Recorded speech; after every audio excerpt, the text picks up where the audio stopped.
developing in Fort Smith, police say they're investigating a deadly shooting. It happened Sunday on North 11th Street between Garrison and Grand Avenues.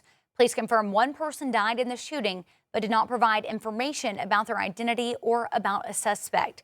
Investigators believe the shooting is an isolated incident with no immediate danger to the public. And happening today, county leaders are set to discuss a proposed concrete mixing plant in Prairie Grove. A special meeting will begin at the Washington County Courthouse at 6 o'clock. Some residents say that they're concerned about increased traffic, air quality, and runoff into nearby creeks. Neighbors say the project site is surrounded by homes. Residents plan to attend tonight's meeting and present a petition with more than 1,000 signatures urging county leaders to deny the request. You can find all of our coverage on the proposed plant on our 5 News Plus app and our website, 5newsonline.com. Well, this morning we're learning about a new mental health program designed to help young people across Arkansas facing a mental health crisis. It's called AR Teen Connect. Starting early next year, the service will offer peer-to-peer support and utilize trained teens who can listen, offer guidance, and help point people towards resources before a situation escalates to an emergency. Mental health advocates say the goal is to provide help to struggling teenagers before a situation reaches a crisis point. We want 988 to be there as that final measure, but I don't believe that people should have to get to that point. With the amount of resources we have, and we can get people before that point, and that's what ultimately we're trying to do, is have that upstream measure. Again, the AR Teen Connect program officially launches in 2026.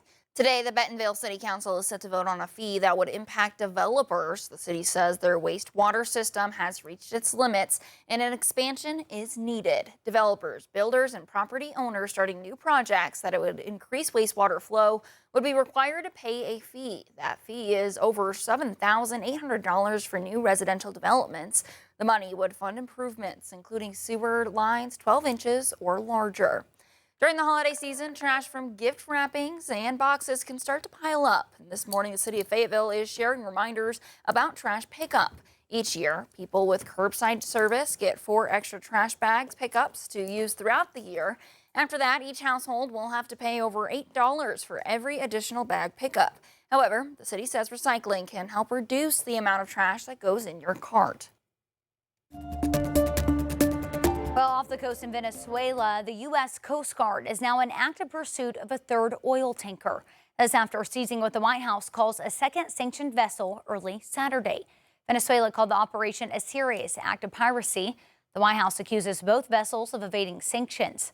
Last week, the president announced a full blockade of sanctioned vessels traveling in and out of Venezuela. Not going to let anybody going through that shouldn't be going through. The operation over the weekend follows the seizure of another oil tanker, the Skipper, nearly 2 weeks ago. The Trump administration remains under scrutiny this morning over the Justice Department's handling of the release of files related to convicted sex offender Jeffrey Epstein. Among the thousands of documents initially released in conjunction with Friday's deadline, CBS News determined at least 15 files were no longer available on the DOJ's website on Saturday. It includes a file with a photo of President Trump that was put back on the site on Sunday. More than 500 pages were fully redacted, prompting some lawmakers and Epstein victims to demand answers. Overnight, new details about the 2 people accused of carrying a deadly attack on a group of Jewish people in Australia last weekend.